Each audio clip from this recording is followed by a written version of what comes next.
Hello friends, welcome in bright future nurses hub. Friends, आज हम आपके लिए लेकर आए हैं previous year question paper Patna AIIMS का। ये क्वेश्चन पेपर आपके आने वाले पटना एम्स एग्जाम के लिए काफ़ी हेल्पफुल रहने वाला है। Now let's see about questions. Question number first, which of the following glandular tissue cancer, इनमें से ऐसा कौन सा है जो ग्लैंडुलर टिश्यू कैंसर है। ऑप्शन है हमारे पास। Option A liposarcoma, option B adenocarcinoma, option C neuroblastoma या फिर ऑस्टोजेनिक सार्कोमा। तो इसका राइट आंसर क्या होगा फ्रेंड्स? ग्लैंडुलर टिश्यू कैंसर या फिर किसी ग्लैंड का अगर कैंसर है तो हम उसे क्या कहते हैं? उसे हम कहते हैं adenocarcinoma. Option number B is right answer. Liposarcoma किसे कहते हैं? अगर फैट सेल में कैंसर है तो हम इसे क्या बोलते हैं? लिपोसार्कोमा बोलते हैं। और ये जो मोस्टली होता है वो थाइस और एब्डोमेन की मसल्स में देखने को मिलता है, फैट में, और ये कैंसर फैट सेल्स में होता है। न्यूरोब्लास्टोमा किसे कहते हैं? न्यूरोब्लास्टोमा कहते हैं कैंसर ऑफ एड्रेनल ग्लैंड। अगर किसी के अंदर एड्रेनल ग्लैंड का कैंसर है तो हम उसे बोलते हैं न्यूरोब्लास्टोमा। और ऑस्टोजेनिक सार्कोमा क्या है? ये एक बोन कैंसर है। Next question number second, the most serious complication of deep vein thrombosis is a blockage known as. DVT का मोस्ट कॉमन कॉम्प्लिकेशन क्या होता है? ऑप्शन है हमारे पास। Option A formation of venous ulcer, chronic occlusion of veins, या फिर gangrenous development of veins, या पल्मोनरी एम्बोलिज्म। तो फ्रेंड्स, डीवीटी का मोस्ट सीरियस कॉम्प्लिकेशन क्या होता है? डीवीटी का मोस्ट सीरियस कॉम्प्लिकेशन होता है पल्मोनरी एम्बोलिज्म। जो डीप वेन थ्रोम्बोसिस में क्लॉट बनता है वो अगर कहीं भी पल्मोनरी सिस्टम में चला जाए तो वो वहाँ पे ब्लॉकेज क्रिएट कर सकता है। तो इसका मोस्ट सीरियस कॉम्प्लिकेशन क्या हुआ? Pulmonary embolism. Option number D is right answer. Next question number 3, the lateral S shape curvature of spine is called. अगर स्पाइन में एस शेप कर्वेचर आ गया है तो इसे हम क्या कहते हैं? ऑप्शन है हमारे पास। ऑप्शन ए स्कॉलियोसिस, मस्कुलोसिस, काइफोसिस, या लॉर्डोसिस। तो इसका राइट आंसर क्या होगा फ्रेंड्स? अगर स्पाइन में एस शेप कर्वेचर है तो हम इसे बोलते हैं scoliosis. Option number A is right answer. Kyphosis किसे बोलते हैं हम फ्रेंड्स? अगर फॉरवर्ड बेंडिंग हो जाती है स्पाइन की तो हम उसे क्या बोलते हैं? काइफोसिस बोलते हैं। और लॉर्डोसिस किसे बोलते हैं? जब लंबर रीजन का इनवर्ड बेंडिंग हो जाती है लंबर रीजन में स्पाइन की तो हम उसे बोलते हैं लॉर्डोसिस। जो कि मोस्ट कॉमन लॉर्डोसिस किस में देखने को मिलता है? प्रेगनेंसी स्टेट में देखने को मिलता है। Next question number 4, DASH is an radiological examination using a minimal and safe amount of radiation to allow visualization of breast mass. Breast mass को विजुलाइज करने के लिए जो सेफ रेडियोलॉजिकल एग्जामिनेशन होता है उसे हम क्या कहते हैं? ऑप्शन है हमारे पास। Option A computer tomography scan या सीटी स्कैन, या फिर लिम्फ एंजियोग्राम, या एंजियोग्राफी, या एंजियोग्राम, या मेमोग्राम। तो इसका राइट आंसर क्या होगा फ्रेंड्स? ब्रेस्ट मास को हम डिटेक्ट करने के लिए क्या करते हैं? मोस्टली हम मेमोग्राम परफॉर्म करते हैं। क्या करते हैं? Mammogram. Option number D is right answer. Mammogram क्या है फ्रेंड्स? मेमोग्राम एक स्क्रीनिंग टेस्ट है। क्या है? एक स्क्रीनिंग टेस्ट है जो ब्रेस्ट मास को डिटेक्ट करने के लिए परफॉर्म किया जाता है। Next question number 5, barium enema is used mainly for radiological examination of the. जो बेरियम एनीमा है वो किसके एग्जामिनेशन के लिए यूज किया जाता है? ऑप्शन है हमारे पास। Option A brain, option B colon, option C heart, या ऑप्शन डी ओरल कैविटी। तो इसका राइट आंसर क्या होगा फ्रेंड्स? जो बेरियम एनीमा है वो मोस्टली कॉलन में अगर कोई एबनॉर्मलिटी है उसे डिटेक्ट करने के लिए बेरियम एनीमा परफॉर्म किया जाता है। मोस्टली किसी लिए कॉलन की कोई भी एबनॉर्मलिटी को डिटेक्ट करने के लिए यूज़ किया जाता है। So option number B is right answer. Next question number 6, while doing colostomy irrigation the height of irrigation bag should be colostomy irrigation के टाइम पे इरिगेशन बैग की हाइट कितनी रखनी चाहिए? ऑप्शन है हमारे पास, option A 18 inch, option B 24 inch, option C 12 inches या ऑप्शन डी 36 इंचेस। तो इसका राइट आंसर क्या होगा फ्रेंड्स? कोलोस्टमी के टाइम पे इरिगेशन बैग की हाइट हम कितनी रखते हैं? 45 सेंटीमीटर या 18 inch.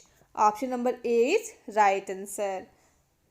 Next question, question number 7, which of the following procedure is used to correct osteosclerosis? Otosclerosis को करेक्ट करने के लिए कौन सा प्रोसीजर परफॉर्म किया जाता है? ऑप्शन है हमारे पास, ऑप्शन ए मेरिंगोप्लास्टी, मेरिंगोटमी, मेस्टेक्टमी या स्टेपिडेक्टमी। तो इसका राइट आंसर क्या होगा फ्रेंड्स? ऑटोस्क्लेरोसिस क्या होता है? ऑटोस्क्लेरोसिस होता है hearing loss due two year inability. अगर हियरिंग लॉस हो जाता है, ईयर में कोई भी एबनॉर्मलिटी है उसकी वजह से, तो हम उसे बोलते हैं ऑटोस्क्लेरोसिस।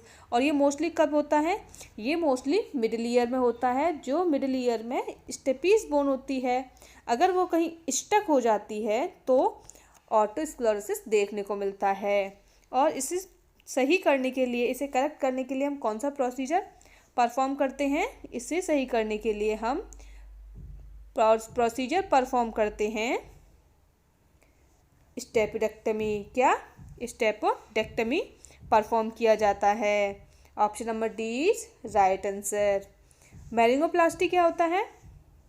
जो मेरिंगोप्लास्टी होता है वो एक सर्जरी होती है ईयर ड्रम की। ईयर ड्रम को सर्जरी के थ्रू रिपेयर करना क्या होता है? ईयर ड्रम को या ईयर होल को सर्जरी के थ्रू करेक्ट करना या रिपेयर करना, उसे हम बोलते हैं मेरिंगोप्लास्टी। और मेरिंगोटमी किसे बोलते हैं? मेरिंगोटमी बोलते हैं अगर हम ईयर ड्रम पर कोई भी इंसिजन लगाते हैं तो उसे हम बोलते हैं मेरिंगोटमी। और मेस्टेक्टमी क्या होता है? जो मेस्टर्ड सेल की डिजीज होती है उसे रिमूव करने के लिए हम जो सर्जरी परफॉर्म करते हैं उसे हम बोलते हैं mastectomy. Next question, question number 8, the term pyrosis is related to. जो टर्म पायरोसिस है इसका क्या मीन्स होता है? ये किससे रिलेटेड है?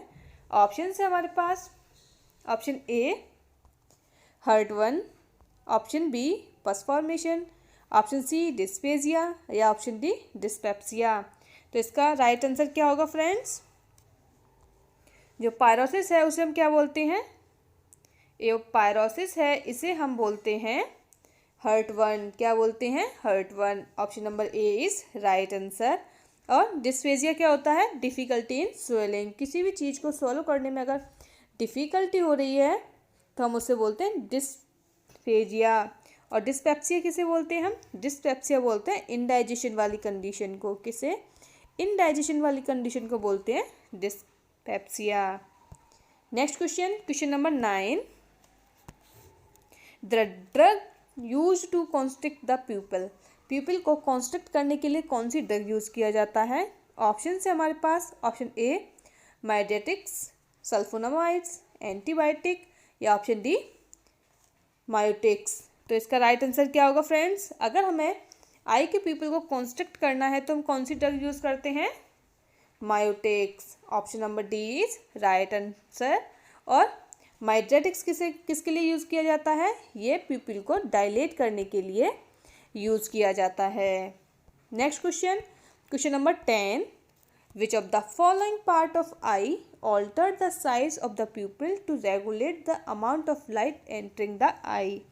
आई में जो लाइट एंटर करती है, सनलाइट एंटर करती है, तो उसे रेगुलेट करने के लिए आई का कौन सा पार्ट है जो अपने साइज़ को ऑल्टर कर लेता है?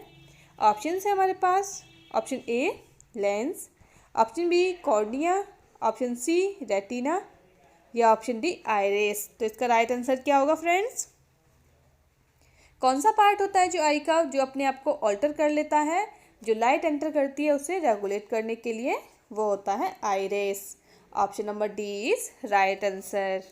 अगर लाइट बहुत ज़्यादा इंटेंसिटी की आ रही है तो जो आइरिस है वो कॉन्स्ट्रिक्ट हो जाएगा, और अगर डिम लाइट है तो आइरिस डायलेट हो जाता है। Next question, question number 11, the type of incontinence in which there is constant dribbling of urine and associate with urinating frequently and in small amount is called. ऐसा कौन सा type का incontinence होता है जिसमें कांस्टेंट ड्रिबलिंग होती रहती है यूरिन की, जो कि फ्रीक्वेंट यूरिनेशन से एसोसिएट है? ऑप्शन है हमारे पास। Option A overflow incontinence, stress incontinence, functional incontinence या अर्ज इनकॉन्टिनेंस। तो इसका राइट आंसर क्या होगा फ्रेंड्स? इस टाइप का क्वेश्चन हमने लास्ट वीडियो वाले पार्ट में भी डिस्कस किया था। तो ऐसे इस तरीके के इनकॉन्टिनेंस को हम बोलते हैं overflow incontinence. Option number A is right answer. इसमें क्या होता है, जब ब्लैडर ओवरफिल्ड हो जाता है तो उसमें से स्मॉल अमाउंट ड्रिबलिंग होने लगती है, उसे हम बोलते हैं ओवरफ्लो इनकॉन्टिनेंस। और फंक्शनल इनकॉन्टिनेंस क्या होता है? फंक्शनल इनकॉन्टिनेंस होता है कोई भी कॉग्निटिव और एनवायरमेंटल फैक्टर की वजह से कोई भी पर्सन अगर वॉशरूम तक नहीं जा पाता है तो हम उसे बोलते हैं functional incontinence. Next question, question number 12। Using of rule of 9 estimate the burn size in adult having burn injury chest और stomach is percent. Rule of 9 के अकॉर्डिंग अगर कोई पर्सन का चेस्ट और स्टमक बर्न हो चुका है तो वो कितने परसेंट में आएगा? ऑप्शन है हमारे पास। Option A 18, option B 27, option C 36 या ऑप्शन डी 9। तो इसका राइट आंसर क्या होगा फ्रेंड्स?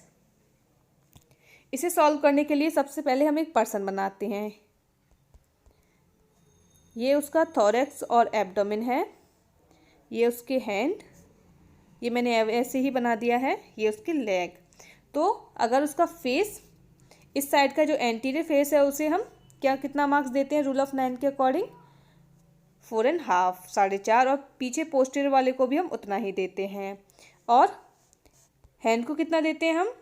जो हैंड है उसे हम एंटीरियर हैंड को कितना देते हैं? इसे भी हम 4.5 देते हैं। और इस वाले हैंड को भी हम 4.5 देते हैं। ये कौन सा है? एंटीरियर। और पोस्टीरियर को भी हम 4.5 देंगे। और उसके थोरैक्स को कितना देते हैं? अपर थोरैक्स को हम देते हैं 9 और लोअर थोरैक्स को भी हम 9 देते हैं, यानी कि ये एंटीरियर पार्ट की बात हो रही है। पोस्टीरियर में भी हम सेम रखते हैं। और लेग में एंटीरियर लेग को 9 देते हैं और पोस्टीरियर लेग को भी 9 ही देते हैं। और पेरिनियम एरिया को हम कितना देते हैं? 1%। तो इस रूल के अकॉर्डिंग अगर किसी पर्सन का चेस्ट और स्टमक बर्न हुआ है तो उसमें कितने परसेंट बर्न हुआ है? 18%, क्योंकि इसमें 9 और 9 कितना हुआ? 18।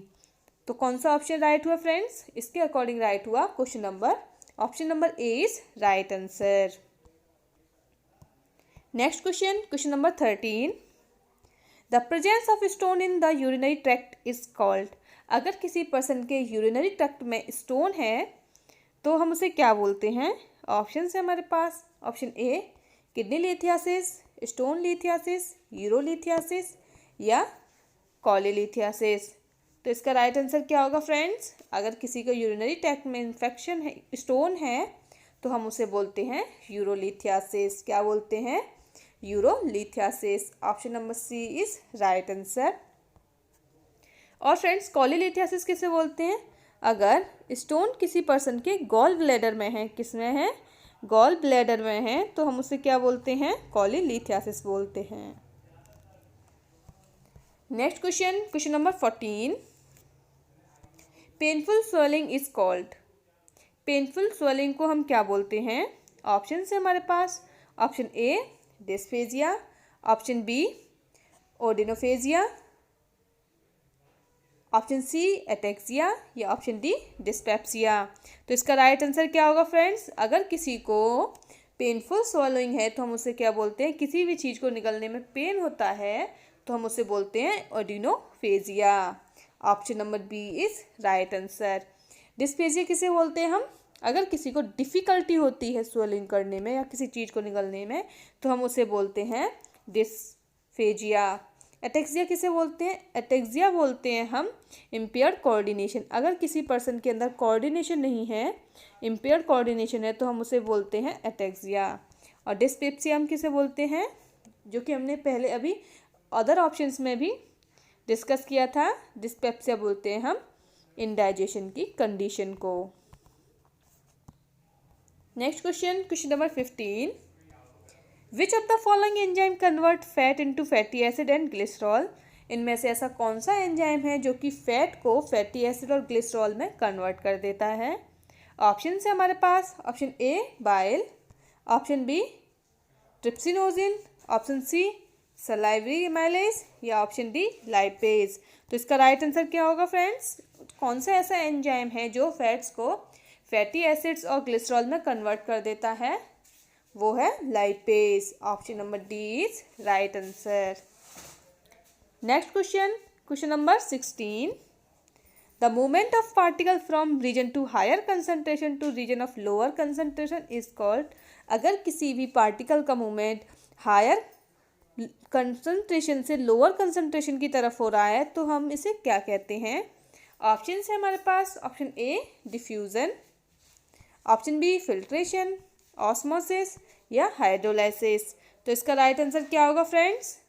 Movement of particle from higher concentration to lower concentration is called diffusion। Option number A is right answer.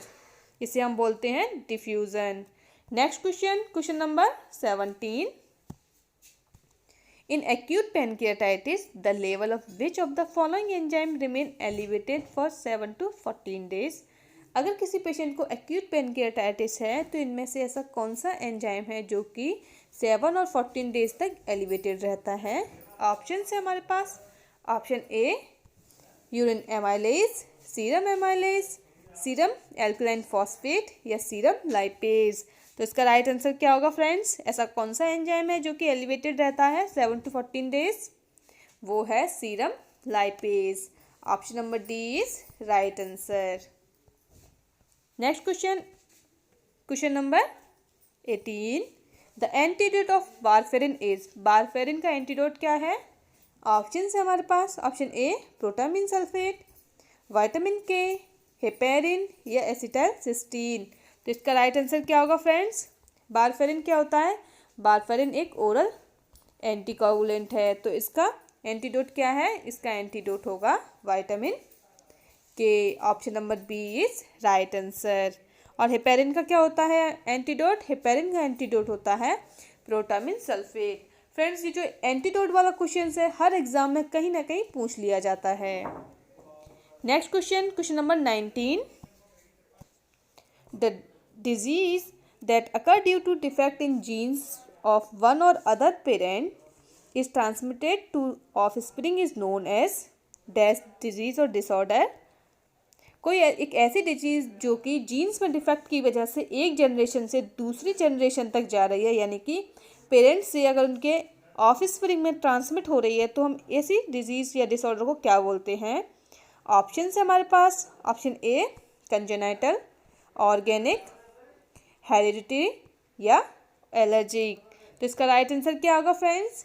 जो भी डिजीज डिसऑर्डर एक जनरेशन से दूसरी जनरेशन में ट्रांसफ़र होता है उसे हम बोलते हैं hereditary. Option number C is right answer. और कंजेनाइटल क्या होता है? कंजेनाइटल होता है अगर किसी भी बच्चे के अंदर जो भी एब्नॉर्मलिटी है अगर वो बाय बर्थ है तो उसे हम बोलते हैं कंजेनाइटल।